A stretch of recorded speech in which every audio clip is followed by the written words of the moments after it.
Hey everyone, and welcome to another episode of the Cloud Underground podcast. A little disclaimer before we get into things today. We are going to be talking about hackers and hacking, and we just, of course, want to say we don't condone any illegal hacking activities. That's not what this is about today. We're talking about kind of misconceptions about hacking, but we just definitely wanted to stress that ethical hacking is good and can be beneficial, but we don't condone any malicious hacking activities. So keep it consensual. Keep it consensual. Welcome again to the Cloud Underground podcast. I'm Laura. This is NATO. This is our second episode. Woo-hoo! Made it, episode 2. 2 episodes. Here we are again. If you want to catch every podcast that we release, our weekly episodes, you can go ahead and subscribe. If you want to learn more about Cloud Underground, you can go to our website, cloudunderground.dev. That's cloudunderground.dev. Linked in the description below as well. And you can also watch our first episode where we talk about what the Cloud Underground is. And that'll be kind of coming up here. So, yeah. Here we are. Another day. Like I said, today we're going to be talking about hackers. But before we get into that, we had some fun, interesting, concerning news. All of the news. We had a few things we wanted to talk about that we were reading about this week and thought was interesting. So much. So, what start us off, like, what was the first thing that we ran into? Well, recently? Actually, this was something that we ran into before our first episode, but we weren't, like, talking about news in that one, so we kind of just held it. But, like, a week or so ago, there was a Grand Theft Auto modder who actually collected a $10,000 bounty from Rockstar. He was not even necessarily, they were not even necessarily, like, looking for a bounty, but they had found this mod that they created that made the load times of the online version of GTA significantly faster. And so, yeah, they got a bounty for it. And the reality behind that, which makes it a lot more interesting, is because, like, one of the things that I said a lot last year, and it stood to be true, because we kind of have spent a lot of time coming up with how can you learn some of these high-end development skills and skills like that, like at home or via your own means. And the reality is, if you just practice your own development, your own ethical hacking, things like that, learning how to debug, you can actually go and do what are called bug bounties. And basically, if you identify, say, like a bug on a platform, it could be really even just like, I used to do bug bounties for Nintendo. Those are like my favorite ones of them. But there are all kinds of bug bounties. There's like bug bounties literally from the Pentagon if you want to get paid by the Pentagon, or at least try. So what is a bug bounty? Let's talk a little bit about what that even means for our less technical friends out there in the audience. So a bug bounty, if you go and look up a website called Hacker One, and if you look up the website Hacker One, then you will basically find that they have like these bug bounty programs. And the idea of a bug bounty is that let's say that there's a company, and this company is trying to make sure that their platform is secure and doesn't have a lot of crashes and bugs and other things. If someone identifies a known bug that a platform is like basically trying to fix, and then finds a fix that the company hasn't been able to find, then the company will pay a person like money for improving their platform. So you can just be using a platform, and if you learn the skills to just learn how to fix other people's stuff, like they'll just pay you for actual work. You're helping them make their platform work better. Totally. So yeah, and so like GTA or Rockstar games, I think they said that they weren't necessarily going to be like using this exact mod, but it did expose like this vulnerability, or not vulnerability, but this, part of their code that could be improved upon to make the load times faster in the PC version of the game. And so it kind of, again, it like benefits everyone. Usually bug bounties are things that, like, you know, you fix something that makes everyone more secure or makes the game run faster and better in this particular instance. So yeah, cool story. Making other people's products better. You can get paid even if you don't work at the company. Exactly. If you just and improve also people's stuff. It's just, you know, business. With bug bounties in general, you can also get paid to be a hacker, essentially, hack ethically, and make more money potentially than you would if you were hacking people unethically. So, okay, another story that I thought was like absolutely ridiculous and kind of hilarious was I was reading about this international group of hackers that hacked this school district in Florida. And they were demanding a $40 million ransom from a public school district because they said that this hacker group was corresponding with the school board or whatever, or like the treasurer of this district, and they were like, we know you guys make like $4 billion a year, so clearly you can afford it. So I don't know. Their info is obviously like a little mistaken, because I seriously doubt this school district is making $4 billion a year. But the other funny part of the story was that the school district was actually like negotiating with these people, and they were like, well, we can't give you $40 million. Like, that's a little over our price range. But we can offer you $500,000. We can approve that. The board is ready to approve a bounty of $500,000. So they were about to give these people $500,000, which the thing that I wrote my notes for this story was like, don't negotiate with malicious hackers, right? Yeah, I mean, really, like, what's to stop them from being like, haha, I'm not gonna... So for those who don't know what ransomware is a type of malicious software where oftentimes you get it from clicking on a bad link, or, whether it's in an email or in an ad or a hacked website or something along those lines. But if you are to get one of these malicious applications upon clicking on something that looks legitimate, like it might look like you got an email from your bank, or it might actually be your bank's website and you're just going in and logging in and they just so happen to get hacked that day, and then, you know, you're logging in and then your information goes out with the rest of everyone else who just got hacked with the bank account. It's like, we see that from like companies like TJ Maxx to Equifax to it happens all the time, honestly. Brooks Brothers. Yeah. We just go down the list, and so like these things happen. So let's say now all of a sudden you have this ransomware. What it does is it locks your system down, and by either like trying to encrypt your files so that your files are no longer readable. So it's like, oh no, you can't read any of your Word documents at all anymore.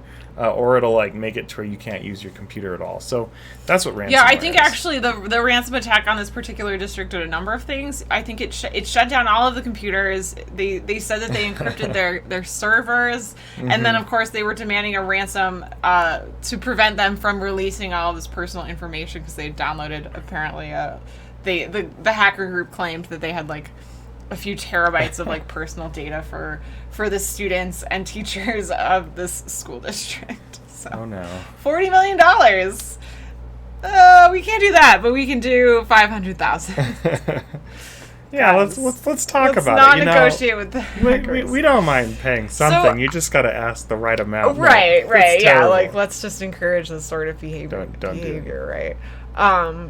So I guess, Nathan, what is your recommendation if you do get hacked and somebody's demanding a ransom? Like, what should you do?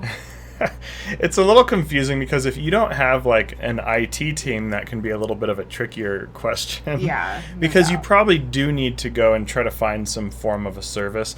And, you know, my recommendation would be, like, if you're not sure at all, like, whatsoever, and you have no leads or know anyone who works in, like, a data recovery industry, you could talk to a lawyer, because lawyers usually, have That's good contacts advice, in the evidence space for forensics. That's right. And so they usually know like who are some good firms to go to like kind of clear some of those things up, and they might be able to point you down a good like path for like what are my options for getting out of this weird situation, like how can you help me find some evidence or something that's gonna help me find someone who can clean this up for me. Definitely. And that might still cost you like $500,000. No, it probably would only, well, I say only. It'll cost a lot less than $500,000 to your captive. But the problem with paying someone trying to capture your environment is by trying to pay them off. Now they look at you as like a financial source. Well, and it also just encourages them to know that okay, so. But you don't get rid of them either. That's my point. Oh, okay, yeah. They're not gone. They're not going away. Yeah. They know that they can get money out of you. You've given them money once. Yeah, you've opened a door that's never going to close now. It's like when you go online shopping and you purchase from a business, and then you're on their email list for the rest of eternity. Yeah, that's right. And then they know that like someone at your company who manages the budget's gonna. They know you've given them money before, so they'll be coming back for more money. Yes. But also, I think it encourages them to keep doing this sort of thing too. It does, yeah. It works. Obviously, it works. Yeah, because it validates bad behavior. Let's go hack some other school districts. And it's like they'll give us money too. No, that's not a good precedent to set. All right. Well, the next study or story that we wanted to talk about was this Red Hat, the organization Red Hat, released a survey recently that showed that people are becoming much more open and dependent on open source software, which is amazing. Happening. We love it. We're all about open source. There's like 1,000 million years. There's like a ton of different reasons why you should use open source software in the first place. You can, actually like look at all of the code that you're using. You can alter it in whatever ways you want, I suppose, as well, right? Like you can kind of customize it. Yeah, you can modify the code to like. Well, you can make your own flavors of things to an extent with, certain limits and the agreements to still apply. Like, really, one of the big things about open source is it's not to say that licensing doesn't have a place. Licensing is, like, around for a reason. But the reality with cloud is there are some things and some technologies that when we're talking about, like, scale, cloud comes with these, like, hidden costs because...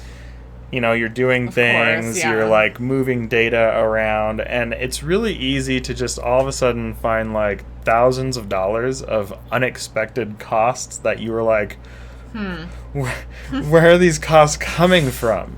And when you have licensing and you're dealing with like scalable technologies and auto-scaling technologies, then you really need to also, you add this like additional management layer if you're trying to deal with like budgets on top of this other already complicated thing. And so it's like, okay, if we do this, it'll be too expensive. Open source, you can just cut that part out and you can be like, okay, right, there's no licensing fees. It can help you get your product to market faster because the tools are just readily available for you to go and get right now today.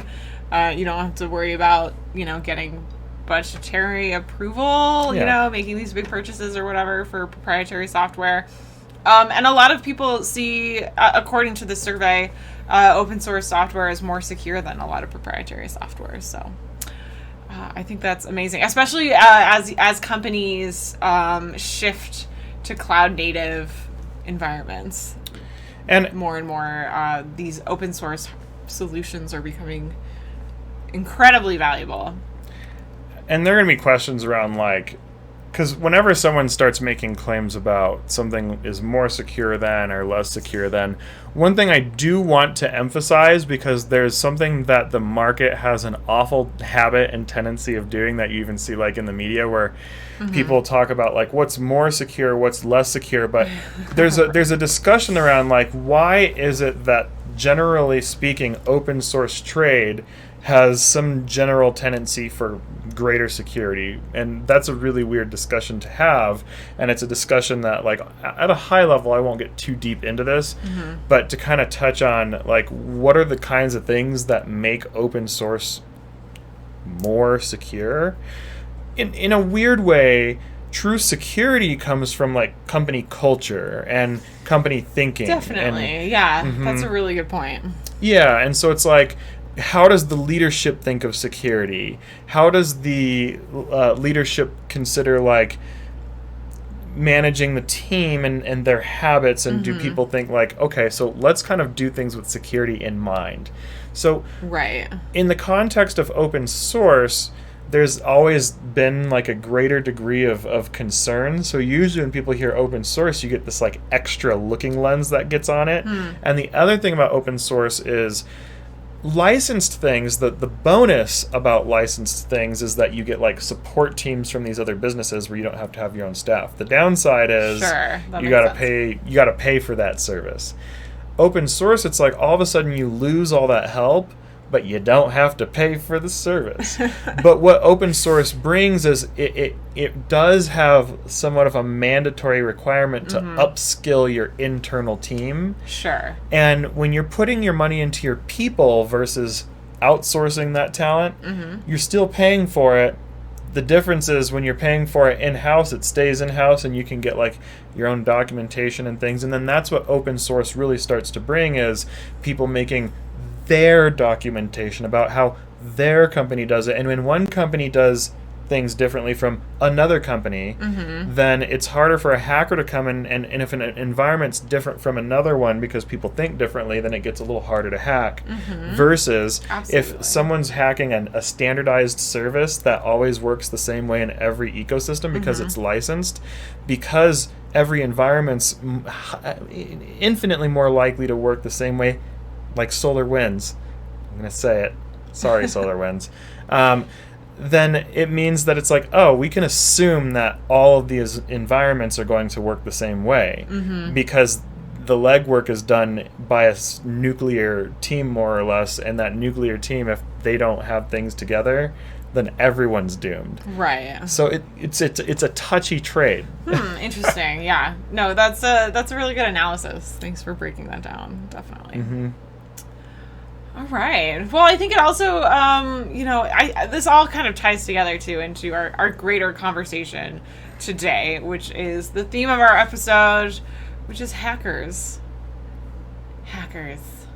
What I want everybody to, like, if you feel like commenting, like, let us know what comes to mind when you hear the word hacker.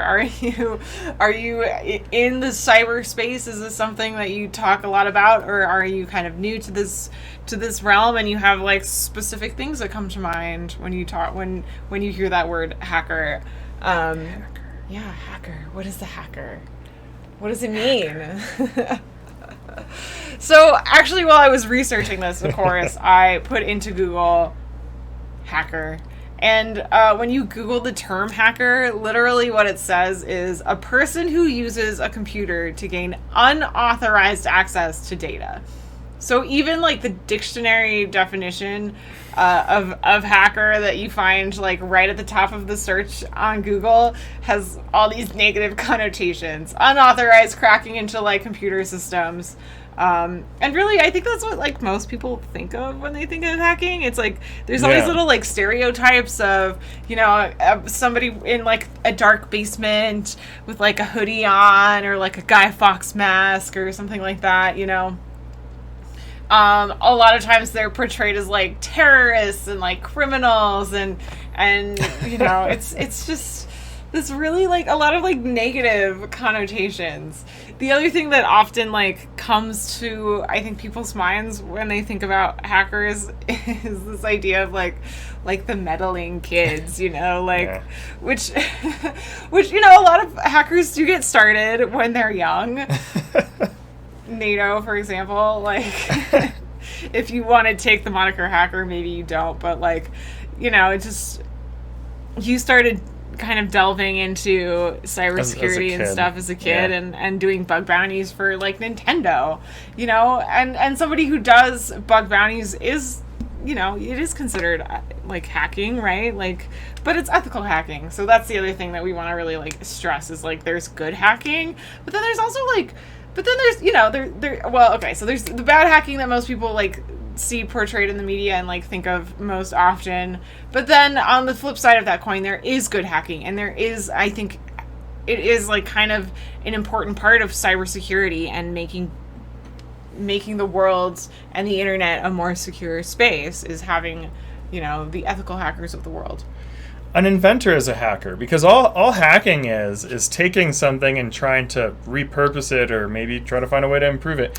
Yeah, or having just like a fundamental or like a deep working knowledge of like systems and like networks and how they interact and like work together, and then just like kind of knowing how you can navigate those systems in a more sophisticated way. Yeah. Right? I mean, it's like optimizing is hacking. Mm-hmm. Optimizing is hacking something to work more efficiently. Right. And, you know, it's like if you're thinking about repurposing something, that's applying a new use case to something, and that's hacking too. Right.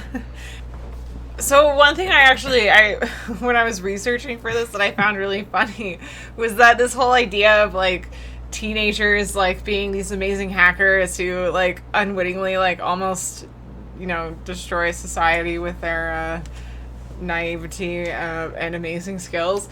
Like this whole concept has been like tied in the idea of like hackers really since the term came into like the public consciousness. So I think I read that like the term hacker was first used in like the 60s, but it was like mainly sort of a computer industry term. It wasn't something that like most people knew what it was or like talked about until like 1983.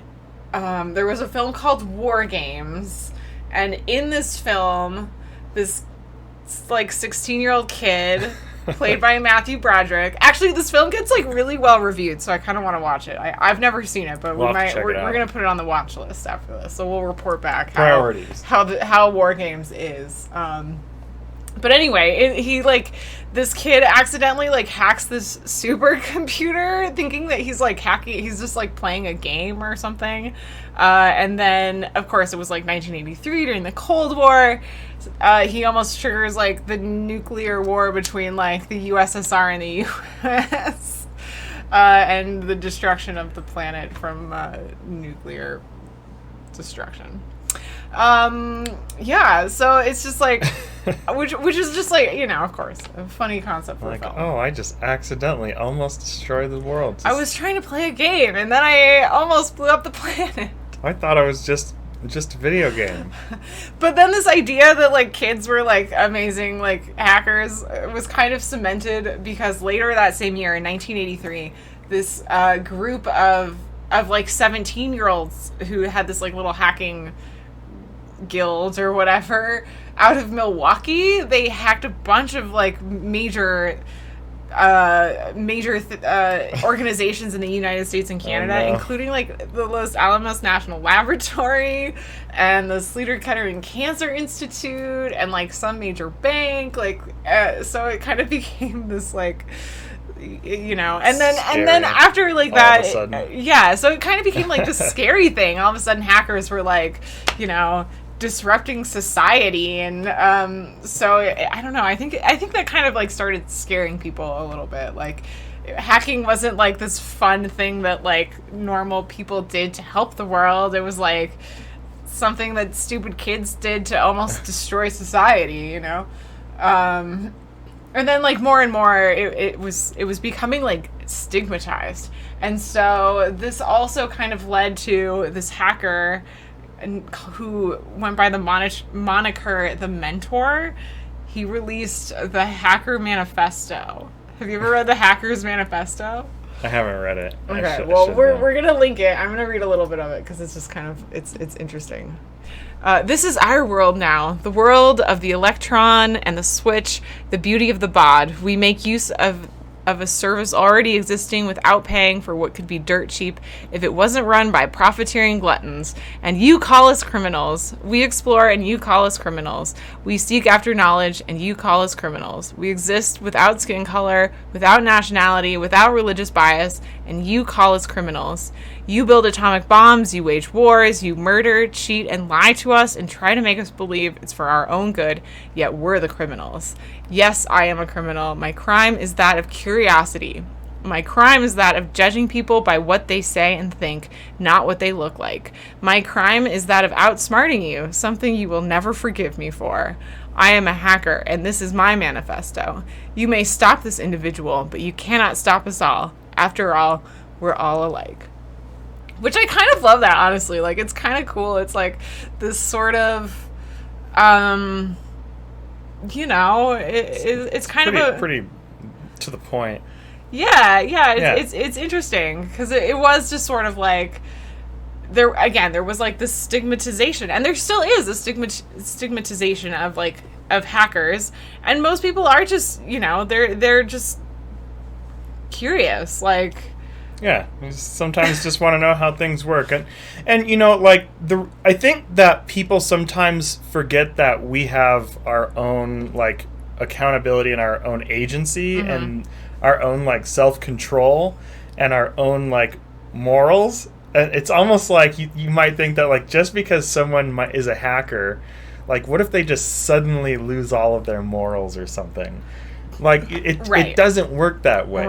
Right. It's kind of like, that's like saying that, like, what if you have a mall cop with a taser, and all of a sudden, like, someone who's, like, really proud of their job, and he's proud of, like, trying to protect everyone, that all of a sudden he's just going to just, out of the blue, start running around and tasing folks, so you shouldn't give mall cops tasers.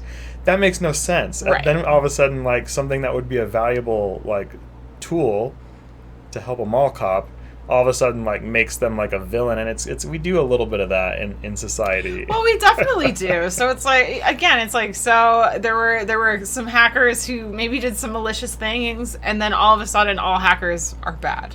Like, we live in this weird, like, black and white world where it's like everything is like good or bad, and there's like not much in between, and it's like that's really not how reality is. Yeah, and there's a lot of, like, gray area, and it's like, yeah.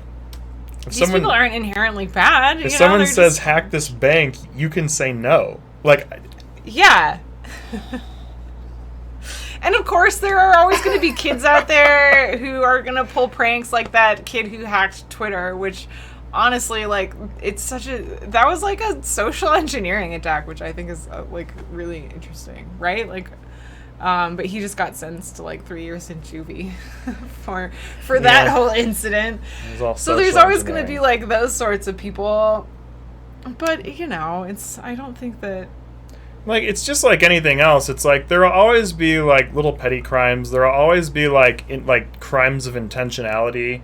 But when it comes to like hacking, it's more of just people wanting to know the mechanisms and wanting to know what's possible.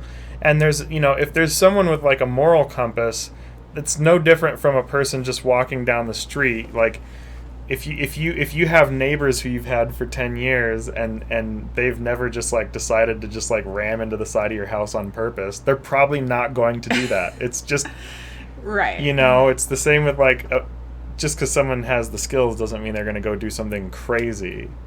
Yeah, exactly. It's like you're kind of just assuming the worst. And that, in a way, kind of marginalizes people, too. And it kind of, like, pushes these people to, like, the fringes a little bit. Well, that's why the DevSecOps Dojo is based on martial arts, because martial arts, it's, like, the same thing. Yeah. You could be terrifying, but you have to control yourself. But I also think more and more as people have a greater understanding of cybersecurity and, like, what that is and why it's important and why you need it, I think people are starting to realize too that like hackers aren't bad. Like, we need hackers. It's unfortunate how they often get portrayed and kind of talked about in the media. Also, we should also note that there are many people who are like self-described hackers who fully operate within the law, who use their powers for good and not for evil, and they're actually out there like trying to make the world a better place and the internet more secure for all of us. So, okay, Nathan, let's talk a little bit about some terminology within the world of cybersecurity and like hacking. All right. So first, let's talk about the different colored hats. Oh, the hats. So Okay. we have black hat and white hat and gray hat. And can we Right. talk a little bit about what those things are? We can, I mean, and like the general, I guess, premise and kind of where they are in reality, I guess, in society, because Yeah, there's like the idea that people have, and then there's reality a little bit. sure. And so it's a little interesting because if you think about like the hats in cybersecurity, we hear hats all the time, and then it can get confusing because then there's also a flavor of Linux called Red Hat, and I get people being like, well, what's Red Hat? So let's just get that out of the way. That Red Hat has nothing to do with white hat, gray hat, or black hat. That is just an operating system that someone called that. So for those confused about Different that, let's thing, just yeah. get that out of the way, because I get that in those DMs enough. Totally. So, no offense to those who sent me the DMs. Everyone learns somewhere. So, white hat is like, at a high level, I'm the good guy. Gray hat is like, you kind of sometimes make questionable decisions with your hacking skills. And then black hat is like, you just straight up do criminal things. And that's like the general premise. Now, when people think of like black hats, it can be a little confusing because the term black hat, you can think of like someone who's like evil or something like that. But it kind of comes from like intentionality. And Yeah. like what are the intentions? And so agency is involved. So for those who don't know how agency works, that's a rabbit hole you can go down. But like, what are your intentions? Did you like... A true, genuine black hat would be someone who runs basically an underground business or does something on purpose to exploit systems for gains in criminal ways that they know themselves, and they have full intention of doing illegal things. Right. That is a genuine black hat. Meanwhile, a lot of times people kind of think that like a black hat is what really a gray hat is, where why does gray hat exist? Because it's like society is really strange. In society, we almost act like there's no such thing as the middle, but the reality is the vast majority of the world is in the middle. Right. And this is where the term like insider threats come from and things, and every single one of us alive is a potential insider threat at any given company. Doesn't matter whether you're the CEO, the CISO, the analyst, the non-analyst, everyone alive, and there are some reasons for that. We'll get into that another day. But just be aware of that. The vast majority of people are not as polar as like black and white. Like I was saying before, it's like we try to make everything like so binary, but the world that like our thinking is binary because we're essentially like biological creatures that are just trying to survive in the world, and it's like fight or flight or like live or die sort of a thing. But like as we evolve as creatures, it's like we realize that the world isn't so binary, and it's the same with hacking. And it's the same with all things. Things aren't as simple as like good versus evil, you know? Yeah, the true gray hat is the accidental black hat. The person who's a self-proclaimed gray hat is a black hat. The intentionality there says that they have full intention of participating in black hat activities, and they have an awareness and an intention of that. So I've worked in this space where people are like, I'm a gray hat, and then really they're just trying to blur the lines and kind of position themselves. But someone who will violate other people's lines on purpose, whether it's like legal, ethical, but like someone who purposefully blurs lines, that's like black hat category. And then for someone who like is just doing things, and then maybe they were hacking something, and maybe it is that classic like accidental like kid like, oh, I just like hacked Apple, I wasn't like trying to be a big criminal, but now maybe that might have been illegal whether they got caught or not.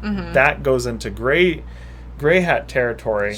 And then really I look at white hat almost as a refined profession, because to be a white hat you have to understand both sides of the coin to understand what's illegal, and that requires deep knowledge. That requires knowledge about how the law works, about, you know, all those things, and then like the intentionality around like how you see your own ethics, how you see the ethics of others. And so a true white hat is someone who has training around what it means to participate in hacking activities that are going to be for gain, where a gray hat might have intentions to be a white hat, but they might not fully understand how all the systems work. Sure. And then once again, there you go with your accidental. Most people trying to become a white hat are going to be gray hats until they understand what it means to really be a white hat. I don't know if there's anyone I've ever heard explain it this way, but this is me coming from experience and working with these things, and also putting people behind bars. And I technically See, I the come black, from the the world. white, and the grays. Yeah, I would be considered a gray hat, but my accidental black hatness happened before I was before 18, you understood and, the kind of ethical implications. Yeah, and then they explained to me, I'm like, oh. Really? That's how it works? I didn't realize that was wrong. Yeah, and then other people learn it when they're older, well, and it's then they become pointed at as like, you're experience. a bad guy. You're an evil creature who made an accident once. We all do stupid stuff when we're young. It's true. What can you say? And even when we're not young. And some people never learn. Oh, goodness. Well, anyway. That's true, too. So, the next thing I thought we should talk about is what does hacking and hackers have to do with cybersecurity? What do you think? It's a very good question. And it's a very complicated question, but at the highest level, the idea of hacking is, both it has to do with changing something in general. So in order for us to have cybersecurity, there have to be people who want to break systems, and then there have to be people who want to improve systems. And so, like, when it comes to, creating something new, sometimes you have to break something just to, like, figure out how to turn it into something new. But then at the same time, when we're talking about, like, the context of, like, criminal hackers, criminal hackers are constantly trying to come up with, like, the next way to, like, crack a system and exploit its vulnerabilities. And meanwhile, we have to have people who are more ethical hackers who want to take that same level of understanding, but instead of having malicious intent, have the intent to then keep coming up with ways to make it harder for those with the malicious intent. So it's kind of like a constant dance where both sides of the coin are pushing for constant change, and that's essentially cybersecurity in a nutshell. We have the bad change trying to impact things, and those trying to produce positive change, and then that's how we produce balance in a lot of ways, and that's business. Yeah. So for a business to stay in business, if they get if they have no cybersecurity presence, they're not going to be able to manage that threshold from the outside attempts to change their things in a bad way. That makes sense, yeah. Cybersecurity. You need hackers. It's very confusing. And I guess, like, to some other things I can say, like, what does cybersecurity have to do with hackers? It's also, the whole idea of, like, bug bounty programs and things like, how can we have cybersecurity in a way where maybe even companies who don't have as much time or as many resources can start having ways to find security and stuff like that.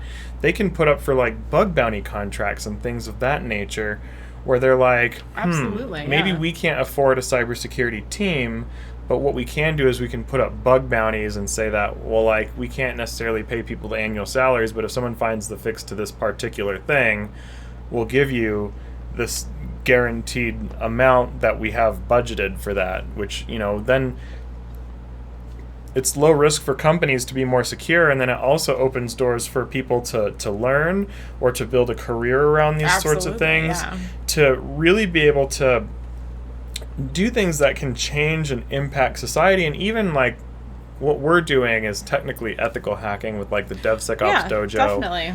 We're teaching a lot of these skills to people because it helps them, in business to create more secure businesses. To get jobs in cybersecurity and in DevSecOps and in cloud native technology. These things are important and everybody needs them. And really, one thing we're doing that makes us hackers is like there are a lot of things like, a lot of people think that you need to have an office that you can have servers in, or they think that you need AWS. And, if you have the money or the funds or the means to do that, like, those are great things. Yes, it's not to say that these are bad things, but the reality is that not everyone has the resources or the means, and this is where things get a little tricky, and this is where, like, we come into play, where we're like, okay, so we know that not everyone can afford the stuff that's going to give them the ability to start like building an income off of these things. Yeah. And so we're, we start saying things like, well, it goes back to what we were saying about open source too. It's like most of what we do is open source and based on open source solutions. Yeah. And you can put the data center on your desk, so it's like maybe you don't have money or space for an office or something. Maybe you don't have money for AWS or something along those lines. And especially if you're learning, right? You're not going to spend. I mean, you might spend money on like college or something like that, but right. You're not going to spend $20,000 on a robust server.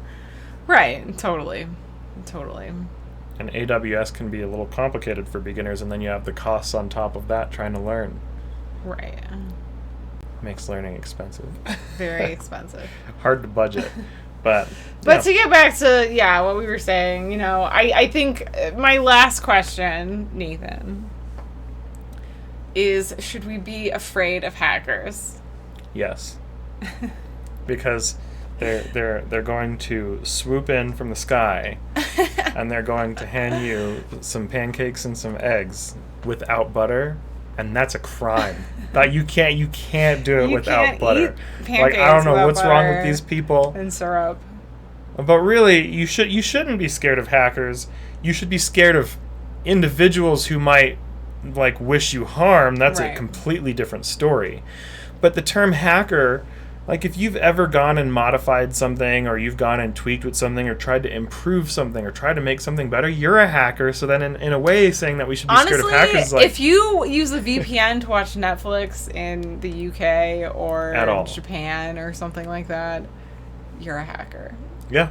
If you've ever used a VPN to try to like get your Netflix shows from different areas, or whatever you're trying to do. Yeah. Whatever it may be. If you mod in general, you're a hacker. You're trying really, to I feel things. like in this day and age, we should all become hackers. We should all aspire to be hackers because it makes you understand systems better.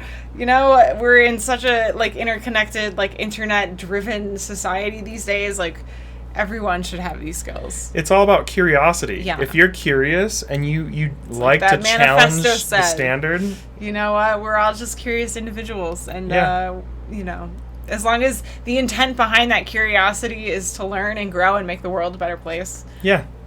Then the more power to you. Intent all day long. It's all about intent. Trust matters. I guess that's the last piece. Is like, it's like, where do we draw the line? Mm-hmm. It's like. There's reasons why resumes exist. Trust is something that people have like focused on since like talking about the story of the Trojan horse. Yeah. Like getting around people's trust like is a criminal thing, but then like building trust, you can put the same amount of effort of just building trust. It's probably less effort building trust and then keeping trust than like deceiving trust and then losing the trust forever. Because if you want to be like a malicious hacker, you're just going to like burn all your bridges, and these bridges can't be recovered.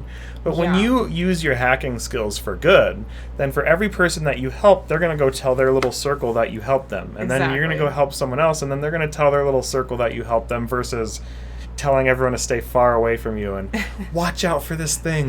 You can either have everyone cheering for you or cheering against you. Definitely. Because there's an entire cybersecurity industry cheering against you, or you can be the hacker who has basically an entire industry cheering for you and with you.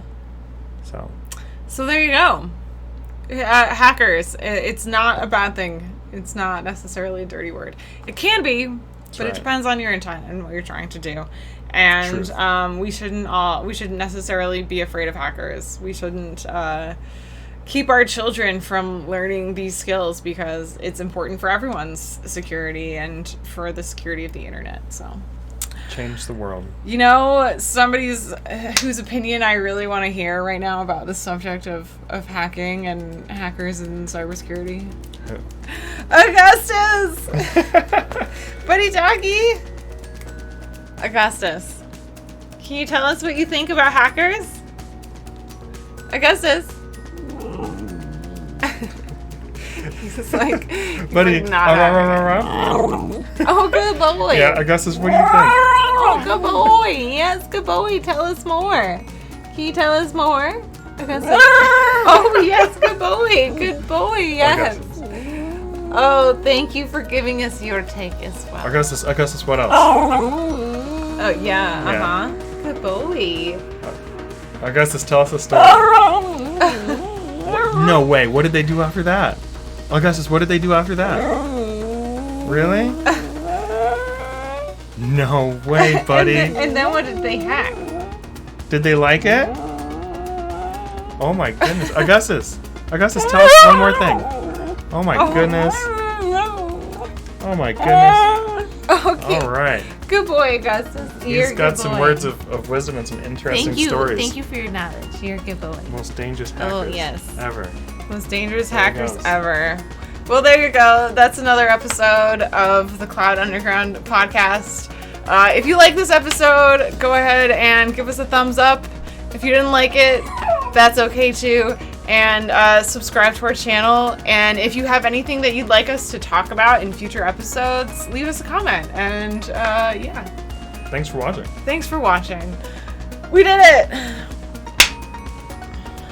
Amazing. Amazing.